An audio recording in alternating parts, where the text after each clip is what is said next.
Grab your shoehorns, wargamers. We are about to cram 10 gallons of adventure into a 5-gallon bucket, and we've got 16 of the bravest souls in the guild ready to face the end of the long hunt. That's right, they've finally tracked down the portal that has taken them to through strange realms to a place not too far away. It's actually right here on Earth, where they have to confront the Crimson Wyrm somewhere on this battlefield. Let's look at the battlefield first real quick. I'm going to zoom out. Our heroes unlocked the secret of the ruined temple and basically teleported here. This is the southern half of the board, and what we've got are a couple of hills that block line of sight. At least the midpoint of these hills block line of sight. There's no cover here. There is cover on these hills, which do block line of sight if you're on the opposite side. The cliffs that you see here are only about chest high, so it costs an extra inch to move across this line, and you can take cover. That gives you a +2 hard cover save on your dodge defense roll. We've got a couple of standalone trees, a couple of standalone rocks here, but if we zoom up just a little bit,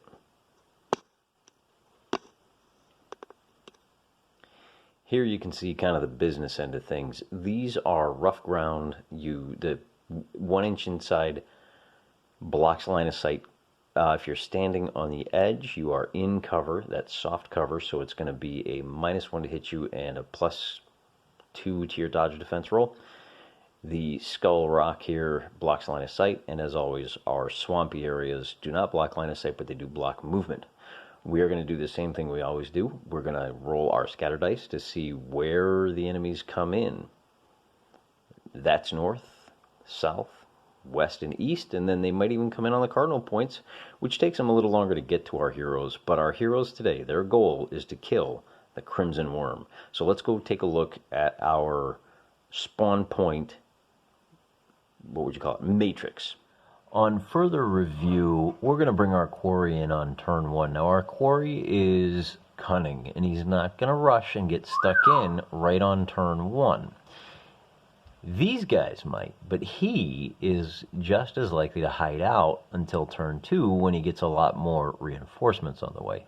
He is armored, so he rolls 2d8, takes the better for his dodge defense rolls. He is ferocious, so when he moves into base-to-base contact, he gets a free d8 attack. He is also terrifying, so the first time a figure finds itself within 2 inches of this guy, it's got to make a morale check and interact 4 up, or else he immediately moves 3 inches directly away and loses a die action on his next turn. Likewise, if you move into contact with this guy, you have to take that roll. We have some ways around that. Our heroes do. We'll get to that. So these lizard fellers with the automatic rifles and the pistols are shooters. We've got some devil dogs over here coming in on turns 4 and 5. And then, I was at the grocery store, and I stuck a couple of quarters in the slot, and I got these 4, look at this, $1 a piece for these little minion dragons. Now, they're minions, but they are terrors. Everything you see here is a terror. So each of these minions is going to get 3 actions at D10. It's a good thing our Crimson Wyrm has those 3 special abilities, because he only has a D10, D8, D6, and the free move. So he's kind of like a character in his own right. That's it. We're going to specify whether we're doing, for the first 3 turns at least, they're all, we're going to specify where he's coming in, where they're coming in. And then in the next couple of turns, it's not going to make a difference. Both of these spawn areas are going to be the same. But starting on turns 4, we'll have to figure out who is who. And then we're going to recycle. Anybody that gets killed is going to be put back. In the order they're killed, they're going to get dropped back into this matrix. So they'll come back on in turns 5, 6, and maybe even 7. But we'll get to that if we get to that. Let's go to our heroes' first turn. All right, here's our clown car of heroes. The first guy we're going to do is this Initiate Alchemist, recruited by Joanna. And he's going to be easy, because he's not going to move anywhere. He's got 3 actions, and he's going to use those actions to first give a potion of Dutch Courage to Don Cossack here. And he gets to roll 2 dice, and on a 2, and a 4, he succeeds. So Don doesn't have to take any fear checks. Then we're going to do it for who's next most likely to get stuck in hand-to-hand combat. Well, first we're going to do it for, well, that's a great question. He should have teleported with 3 of those guys. He's going to give 1 to this animal companion. And that's successful. And then he'll use his free move to kind of come over here. And this, who's the last one? Oh, I know. He's going to duck back here. And this dwarf, the Nameless Dwarf, I'm going to have to come up with a name. I'm going to name him after one of my commenters.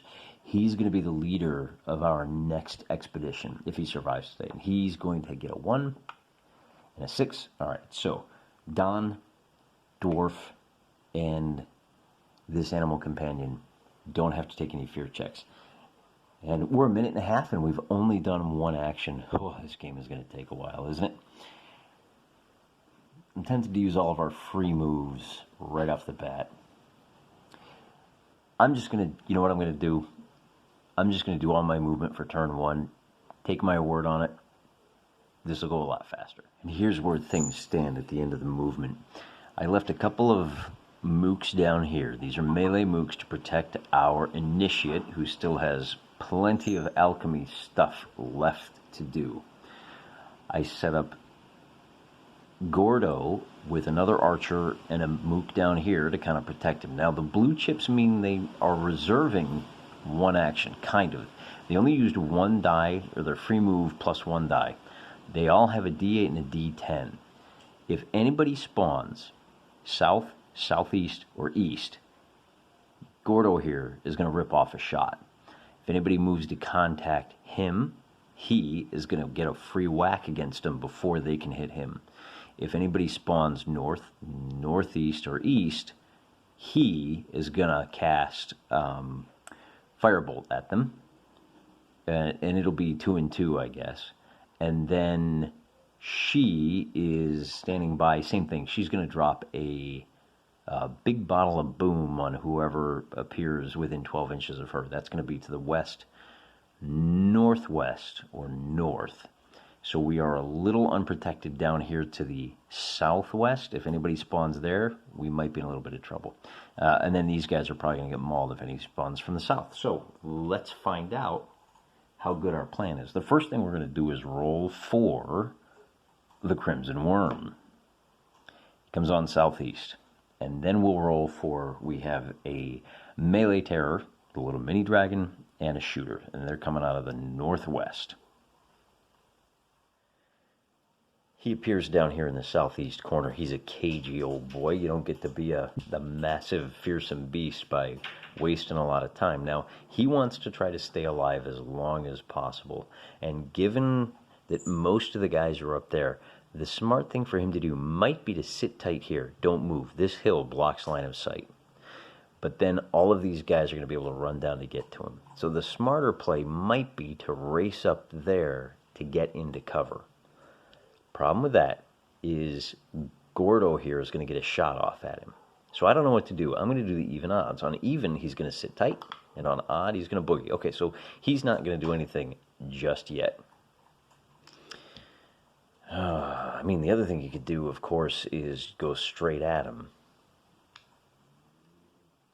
They're elevated, so it's going to be a -1 to hit him as he attacks up this way.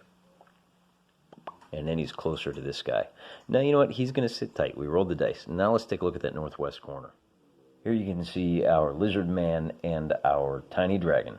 Our tiny dragon has wings. He can fly, but he cannot enter these woods. This guy wants to stay in the woods because he's going to get close and he's going to start shooting. He's got 1 action to move, so we're going to start with this guy, and he fails. His second action to move is going to succeed, and he'll run up to 5 and then 1/2 inch, and then he'll use his third action as a 9, and he's actually going to move, and he's going to stop right there. He's good. He's good. There's no point in coming to the edge of the woods and letting these guys light him up. Let them come to him. Oh yeah, we're playing it smart this time. This guy, however, He's still got 3 moves. He can actually get stuck in and cause these guys a lot of trouble. But I think instead, well, he wants to protect his boss man too, so he may want to slide over there. On an even, he's going to go straight in. On an odd, he's going to go try to meet his boss in the corner over there. All right, so on an odd, he says, you know what? Good luck, buddy. I am going to use all 3 moves. That's 1 failure, 1 success, and 2 successes. So he can fly 12 inches to here. And there is no line of sight to him. Let me show you where he's at there. See him right behind those woods? So nobody has a line of sight. He's safe. He's safe. Why don't you guys come to us? All right. As you can see, I've already done all of my free moves for the guys on this side of the board. We do have our other half up there. Those guys are flankers. They're going to try to hold down and ensure that the reinforcements can't help out the quarry. We're going to start with our shooters here. I've got a minion who's got 2 shots after his free move. 1 shot misses, 1 shot hits. So now we get a 2d8 and a 1 and a 3. He's already taken his first wound. Holy cow. Alright, that minion's getting a bonus, provided he survives. Oh, right, green chip. So the green chip is 1 wound, 2 wounds for yellow, and 3 for red. Gordo here is now going to go, and he's going to use his flurry of blows. He gets to fire 3 shots with 1 action, and he gets a hit. Sorry, Don. He gets a hit, and he gets a miss. So with his D10, the dragon saves the first, and he saves the second. But we still have 2 more shots with Gordo. And he's going to re-roll this one. As his class ability, he gets 2 more hits. So our dragon saves the first. And, oh, there's 1 miss and 2 miss. 2 hits already. This might be the shortest long hunt, or at least ultimate hunt, in a long time. All right, these 2 guys have gone. Our shooters are done. I'm going to move him. He's going to charge in. But he needs to move. He needs to actually move, and he fails with his first action, and he fails with his second. So he's a little nervous. Then we're going to move this guy, and he fails with his first action, and he succeeds with his second. So that's going to put him. He's not going to be able to make it. So he's going to move up to here for now and stop. Then I got 1 more warrior here who's going to move once, nope, and twice, no. So he is also nervous. Guys, you're going to leave it up to... All right, well, fortunately, Don is up to the challenge. The first thing we're going to do is try to move him in with this move. So that's an 8, and he is 6 inches away. He just makes it. And because he charged, he gets a free D8 attack, which is a hit. And our bad guy fails and succeeds. Okay, so that was his first D8 attack. Now he's got a D10.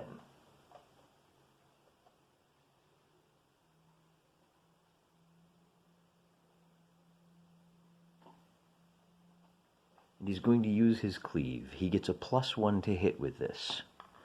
And he hits. And the nice thing is that cleave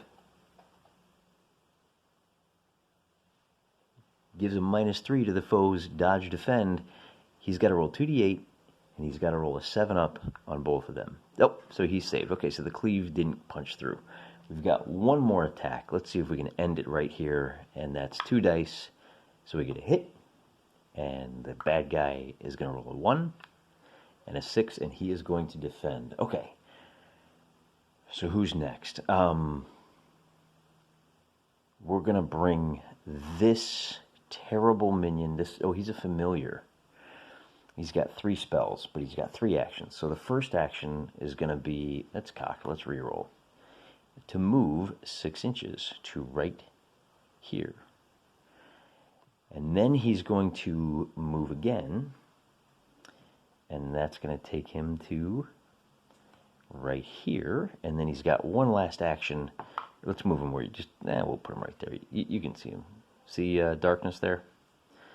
And he hits.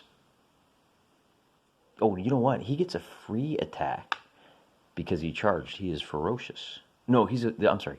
He's a familiar, not an animal companion, so he does not get this extra attack.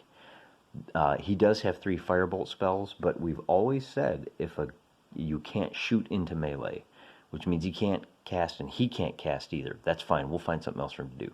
But he can still maul, and so that maul is a success, and our bad guy makes his armor save.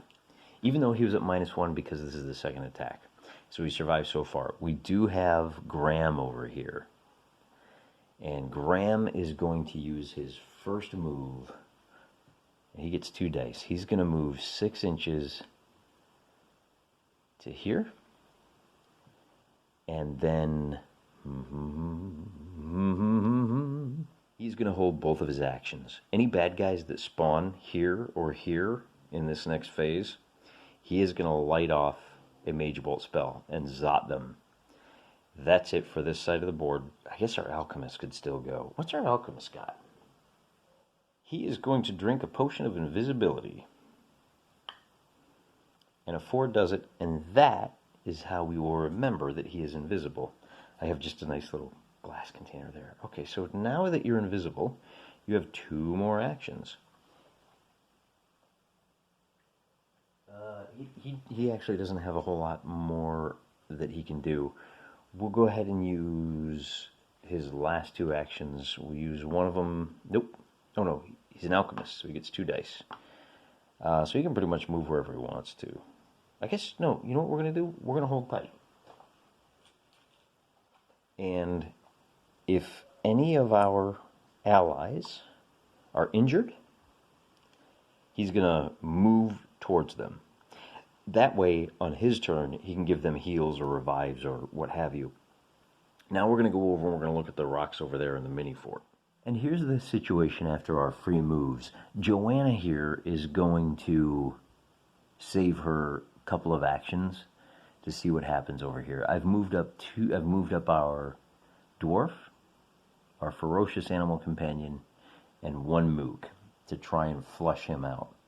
They can only attack him because they're in the woods. They can only attack him via melee. So this guy is going to try to move to close and fail. He's going to try again, and he's going to succeed. So he is going to at least make contact. Then we'll go ahead and use our ferocious animal, who succeeds. And I think he's got enough movement to get there. Yeah, he definitely does. And then he has 2 attacks. And his first attack is a hit, and the bad guy saves. His second attack is a hit, and the bad guy saves. So now it's up to you there, Nameless Dwarf. The dwarf with no name is first going to try to close, and he does. Now he only moves 5 inches. Move that tree out of the way a little bit. But he's got the big whammy, and he's got 2 attacks. So he's just going to use his D8 to attack first. And he gets 2 dice. That was a 1 and a 7. So that's a hit. And our bad guy saves on a 7. And he'll use his second attack. He gets 2 dice. Is a hit.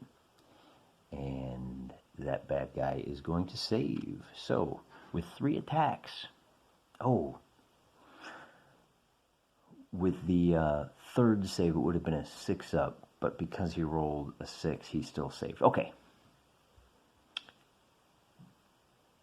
So that's the end of turn 2. Let's see where the next crop of reinforcements come in. And once again, these are going to be kind of all the same because it's going to be a shooter and a flying mauler. So the first batch comes in from the northeast, and the second batch comes in from the northwest. We'll start here in the northwest. You can see these guys have already used their free moves. We'll come back to them in just a moment. First of all, we're going to, and they're going to move that way regardless. We're going to deal with this guy's attack first. He is a shooter, stuck in melee, so he attacks at a -4. He's only going to hit on an 8 up, but he does have 3 attacks, and the first thing he's going to do is try to take out this mook. And he's going to miss. He's going to hit. And our mook is going to fail his save. And then he's going to attack the animal companion, who only has 1 wound, and he's going to miss. The shooter guy is going to move 6 inches to here. Well, wait a minute. Is he? He's going to move to the edge of the woods here. Going to have to move this tree out of the way so you can see. He's going to move to the edge of the woods right there. And he's going to open fire on this guy down here. Oh, is he going to move? On a 0 he is. So he has 2 shots. And the first one hits, and that guy makes his save. The second one hits, and that guy makes his save. Now remember, he's in cover. Now I'm going to back out because I need to show you where these guys fly to. Mama's in trouble, and they're trying to get to her. Mama's just off camera down here. I'm going to move that far guy first. He's going to take 3 moves, and he's just hustling to try to get in there. So we're going to roll a 7, an 8, and an 8. So that dragon can move 18 inches.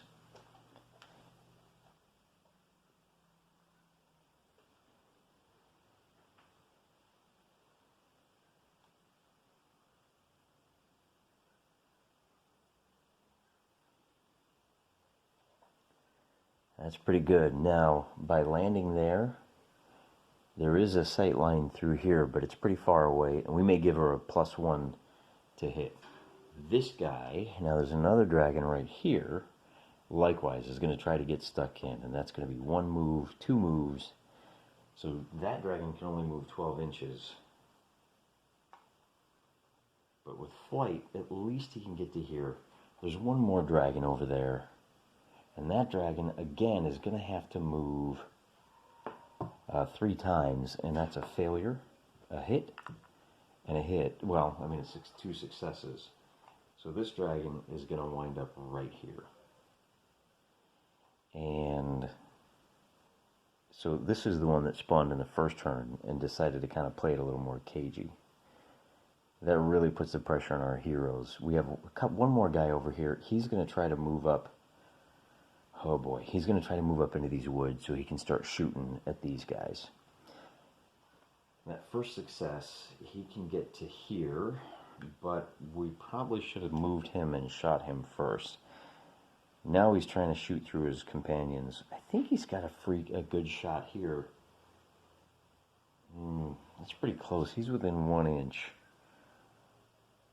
If we move him over here, we'll take our second action to move him over to here, and now that third action is going to be to shoot at the nearest person, and the nearest person is going to be 1 through 5, 6 through 10, 1 through 5. He's shooting at this archer, and that's going to be a 5, and the archer is going to pass his armor check. Remember, minions roll their die type. So that's it for everybody except a Big Mama. Here's the problem. Here's the dilemma Big Mama faces. If she moves to disengage, she's going to take 2 free hacks. These guys are going to get a whack at her. She can try to move behind those babies so that our heroes have to get to her. But if either of those free hits actually hit, she's in trouble. Don here has 3 wounds. This guy doesn't have any. So she's going to actually start by attacking this terror right here. And that 4 is going to be a hit. That terror is going to have to save. And it does. Alright, so now, she could always now, she's going to attack the terror 1 more time. That's a hit. And the terror is going to save. Now she's got that D6. Maybe she can at least disengage from one of these guys. And the terror is going to save once again. These terrors, I'm telling you, man. These terrors are something else. That's all she got. Would have been nice if she had that fire breath, huh? But then she wouldn't be armored and she'd probably already be dead. So that's it for turn number 2. The bad guys haven't lost anybody yet. The good guys have, but she's on the ropes. So we're going to start off with these attacks down here, and we're actually going to do something curious. This minion, we'll check the distance just to be sure. Yep, these guys can both get stuck in. So we're going to send the old man here. Old man hacks a lot. So we can show you what he looks. There we go. Look at that Amish Crusader. He's fantastic. So the Mennonite, that's how many men he can slaughter with that big old sword, is going to use his free move to come to contact. And he's going to hit, and our Big Terror is going to save, and then his second attack is going to hit, and that's the first, and that's the save. All right, that's fine. That's fine, because now this guy's going to pile in, and it's a pretty big figure, so let's go ahead and rule that 4 people can attack, and he's going to miss, and he's going to miss. All right, well, we did get 1 successful attack, so now our Terror is going to attack and miss. It's going to attack and miss, and it's going to attack and miss. Wow, striking out there. They're hard to kill, but man. Now it's time for Don. And he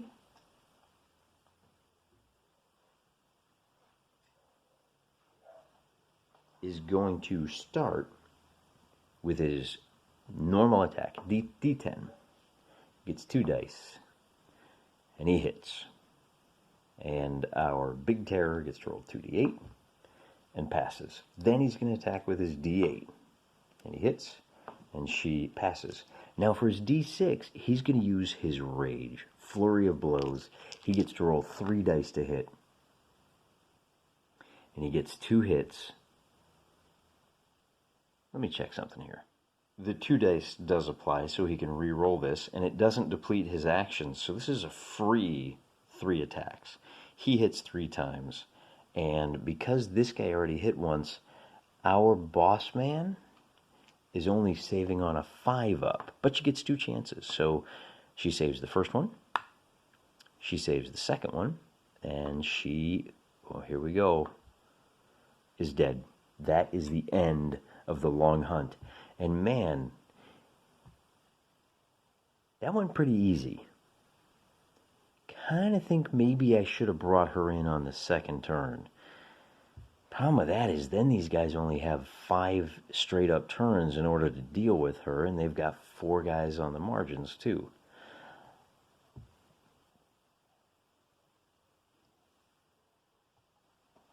All right, I just ran the numbers. She is saving on a 4-up, which is about a 62% chance. But she rolls 2 dice, which means every time she gets hit, you got to cut that chance that she actually takes a wound, which was like 38. You got to cut that by 40% again. So it winds up being about a 16% chance that any hit, or to put another way, on average, you're going to have to hit this big gal 6 times to do 1 wound. On average, you're going to have to hit her 18 times in order to knock her out of the fight. That's 18 successful attacks. All right? Now, the math gets way too complicated to figure out, but I mean, if you just assume you're rolling d8s and you're hitting on 4-ups, okay, now, out of every 8 attacks, you're only hitting 5 times. So in order to get to that 16, you need to attack like 30 times. We didn't attack 30 times. I think we attacked maybe half of that, maybe 15 attacks on her. So the odds were really in our favor when it came to her. And I think that had we gone with flight armor and the teardrop, let me show you what the teardrop does.